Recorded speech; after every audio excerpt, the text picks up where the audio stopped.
Hello. Today we're going to discuss a topic that is near and dear to my heart: single mothers. And let me start off by saying that this is in no way an indictment on fathers, even though I think we can do better.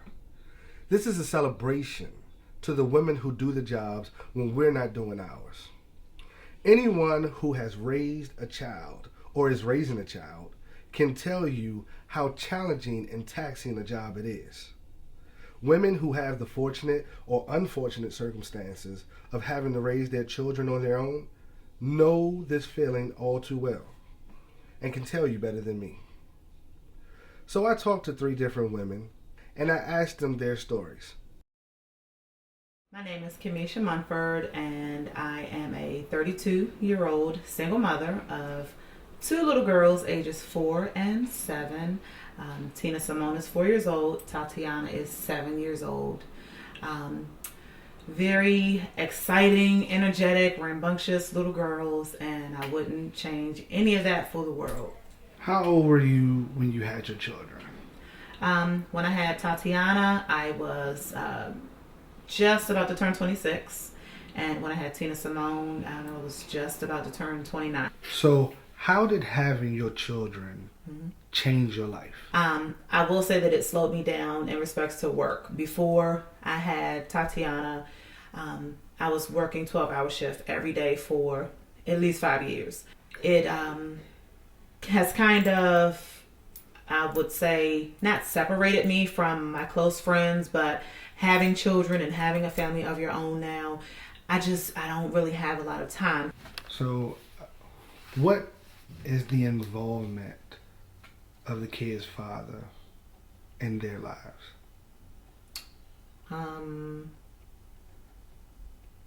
About 5% involvement from their father.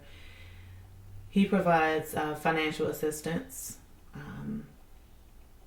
but to be honest, it's going on about a year since he has seen them, literally. And how does that make you feel? Oh, horrible. All types of feelings. I think I've gone through stages of anger, denial, try to make it work, try to throw a hint out there, hey, I'm not bitter with you, it's about the children. What do you do as a woman and for you not to lose yourself as a mom, or lose yourself as a woman doing your daily job as a mom? Wow.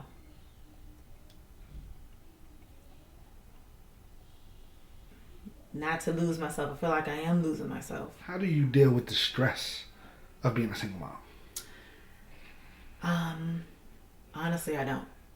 I think I am very numb to it. I think the stress of being a single parent and not really having involvement from the other side, being their dad. And so from time to time, I'll ask, my mom, hey, can you take the girls for an hour or so I can just drive around for an hour or do, I don't even mind coming back home and folding laundry as long as I don't have to say, stop running, stop doing this, stop jumping on my bed while I'm doing that. It helps, being able to go to the grocery store by myself for an hour. It's like a vacation. So, I think I'm numb. You're a Christian. Yes. How does your faith impact your life and the way you live and the way you raise your children, being a single mom? My relationship with Christ is of utmost importance to me. And of course my children fall under that branch. So we go to church every Sunday, and I try to drive that into them. And, we're praying every morning. We're praying throughout the day. We pray at night before we go to sleep. And, they make sure that they say their grace. If I sit down and I start eating, they say their grace before, me, and I have to stop and think, oh gosh, I didn't say my grace, So sometimes they have to check me. So they keep you on point. Yes, they do. They do. Indeed, they do. All right. According to the U.S. Census Bureau in 2012, Out of 12.2 million single-parent families, more than 80% are headed by single mothers. 84.1% to be exact. That's 1 out of 3 children who will grow up without a father. That's 15 million children. And according to SingleMotherGuide.com, if a single mom is able to work, she makes significantly less than her male counterpart. 77 cents to his $1. And if you're a woman of color, the wage disparity is even greater. African American women, 62 cents. Hispanic, 55 cents. Latina, 53 cents. And out of the 84.1% of single-parent homes that are headed by mothers, half make less than $25,000 per year. And only a third of the women receive child support. And when you average it out, it's only about $300 a month. My name is Tamika Felton. I'm 34 years old. I'm a single parent of 2.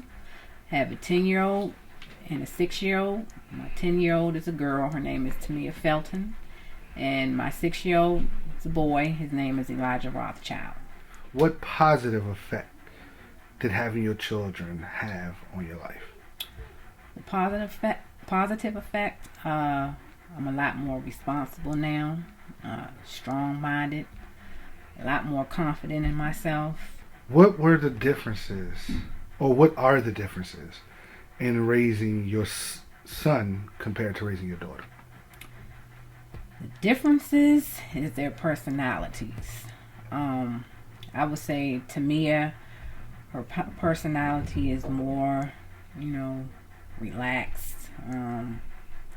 She's not really outspoken, she's really quiet and shy, a lot like her mama. My son, that's a different story. His personality is totally different from my daughter and I. He's really outgoing. He's outspoken. He's not shy at all. He's very talkative, and he'll tell you what's on his mind. What role did the father of your children play in the delivery? Well, with my 10-year-old, Tamia, I would say he was absent the whole time. Didn't really play a big role in her life. Elijah's dad, he plays a really big role in his life. And at the time, when I was pregnant with Elijah, we were in a relationship. So he was there. He played a really big role, really big part. And till this day, he still does. Even though we're not together, he still does play a really big part in Elijah's life. What are your most enjoyable times with your children? When I take them to the park, or if we have our little family outings, I try to do something. Well, every weekend when I have both of them, it's like I go out to eat, to the movies, go skating, bowling. I try to do little fun family activities with them, and I really enjoy doing that, and they really enjoy it as well. So what is it that you do for yourself as a woman? When I get them in the bed, that's me time. So I would take time out and I read my Bible every night, and I pray, and I just talk to the Lord. My whole world revolves around my kids. I guess just revolves around my kids. I really don't have time to do for myself as a woman. Just a full-time mom. A mom is a full-time job. What helps you through the rough times? Believing in myself, and knowing that I can get through it. Whatever I'm going through, I know it's just a test. God is just testing your faith. So I try to stay positive. What are your concerns with raising a girl and raising a boy? What are your different concerns? The concerns I have with raising my daughter is she's getting older. Next year she'll be in middle school, so I have to, monitor the different people that she hangs around, and that influences her. Now my son is a different story. He's 6, so I'm not really worried about it. Right now at this point he's 6 years old, so. Do you have any regrets? Regrets of having my kids? No. Because that's the greatest blessing any woman can have. But as far as who you had them with, yeah. If you don't want a baby, wear a condom. If you don't want a baby, practice safe sex. Because taking care of a kid isn't easy. And just having one parent in the household, it's hard. It's not an easy task. And children do need both their parents. They need a mother and a father. The women that I talked to consistently talked about their faith and how prayer helped them through their situations. So I decided to talk to my pastor and see what services the church offers singles and single mothers.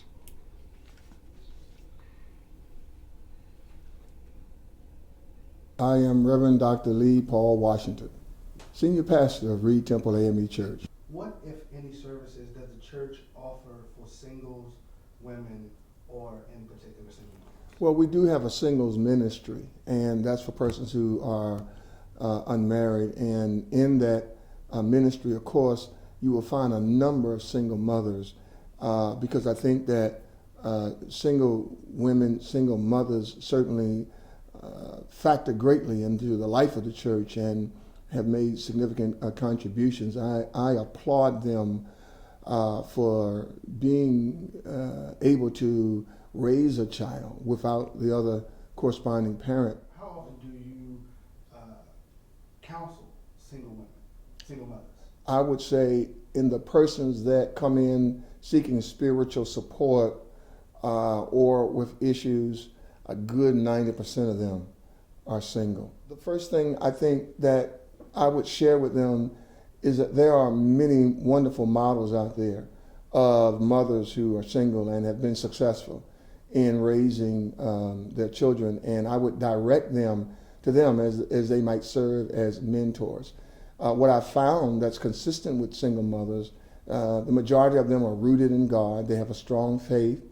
They're very determined. They're very intelligent and seem to be very clear in terms of their purpose and responsibility, first to the child and to the home, and then to whatever their career may be. And what advice would you give fathers who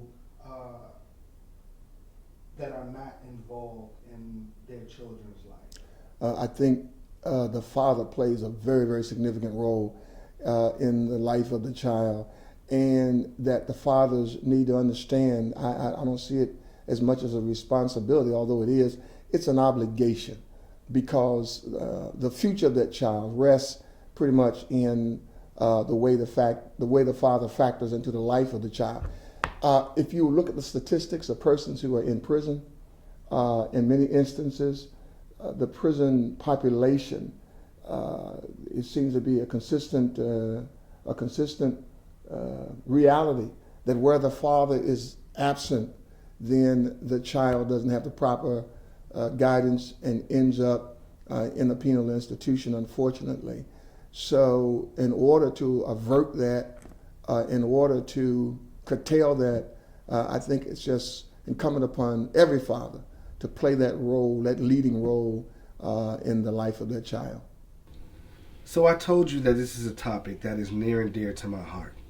That's because I am a product of a single parent family, primarily being raised by my mom.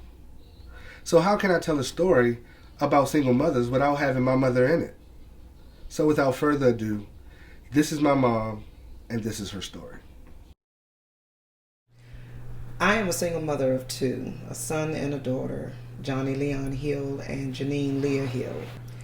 My son is 36 and my daughter is 27. I had my son when I was 17 years old. Back in 1976, I was in high school. I graduated, I was 8 months pregnant. But my mother and father were supportive, and my family, my brothers were, and my sister. What was the difference in raising your son compared to raising your daughter? With my son, I didn't feel as protective because he was a boy, and I think he could take care of himself a little better. I didn't. He was a strong little guy, so I could trust him to do the right thing. With Janine, I think I felt more overprotected because she was a girl. What was the major obstacle you had to overcome being a single mom? Well, the major one, I believe, because I was so young with my first one, with my son, and I graduated from high school because I did not have a job. So I had to depend on public assistant to help me out until I could get a job. What role did the kid's father play in their lives?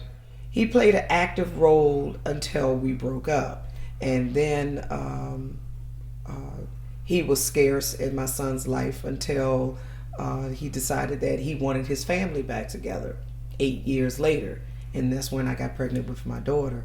And so we stayed a family for at least 3 months, well, not even, maybe almost a year, and then I was pregnant with my daughter, and then he left. This is the neighborhood where I grew up at, and I'm standing on the very steps of the house I grew up in, and right around the corner is where the children's father lived. So Daddy was that close. He was right around that corner. Yeah, just around the corner. What was your proudest moment as a single mom? There's several, but the ones that stand out the most for me is watching my son persevere through school. I mean, he had some troubles when he was growing up in school in elementary and junior high. But then when I told him that he could not go to summer school one summer in 9th grade, and he had to repeat it, and we moved to Suitland, and he ended up going to Suitland High School, he just soared. And I think the proudest moment was watching him as he realized that he had accomplished his mission in getting out of high school. And I think that was one of the proudest moments I had for him. And with Janine was when she graduated from college, and to recognize the talent that's in her and the gift that the Lord had given her as the love for children, having a heart for the children and becoming a teacher. I think that made me real proud of her, that she went after her dream of becoming a teacher, and that's what she's doing now. Looking back on your life with your children and now seeing them now, how would you rate your job? Hey, A+. I did a great job in raising my children. I want to thank all the mothers for sharing their stories and my pastor for his thoughts. But before I go, I want to share something with the men. Our children need us. Yeah, I know sometimes the relationship between the mother of our children can be challenging, and we've all heard of baby mama drama. But for every baby mama drama story, there's a deadbeat dad story. And is it really drama? Or are the mother of our children holding us to a higher standard? Nothing should separate us from our children. Our boys need us to show them how to be real men. And our girls need us to show them by example what a real man looks like. When our children are being influenced heavily by what they hear and what they see, it's times like these that we need to face the man in the mirror and say we can do better. We must do better. We will be better. Don't be afraid to show off your feminine ways. You'll show the long hairstyles or your beautiful braids. You're strong, mysterious, and beautiful for sure. You're a man who will reflect that, not one who's insecure. Not a man who will hit you, feels you need to scream or shout, or someone who tells you what to wear before you go out. You need a man strong yet sensitive who will always be there, whether it's to hold you, talk to you, or just a listening ear. You see, God broke the mold when he made man, but he perfected his work when he made woman. So men, don't think your best friend is a dog. When Adam rolled over, who was the first person he saw? They are our mothers, our daughters, our sisters, and our wives. So men, where would we be without women in our lives? A virtuous woman means everything to me. It's no wonder that the Bible says you're more precious than rubies. When I'm weak in the spirit and I need a helping hand, a God-fearing woman has the strength to help me stand. She says I can make it because God's got my back, and she's right there with him, taking up the slack. So don't be afraid to show off your feminine ways, your short or long hairstyles, or your beautiful braids, because God broke the mold when he made man, but he perfected his work when he made woman.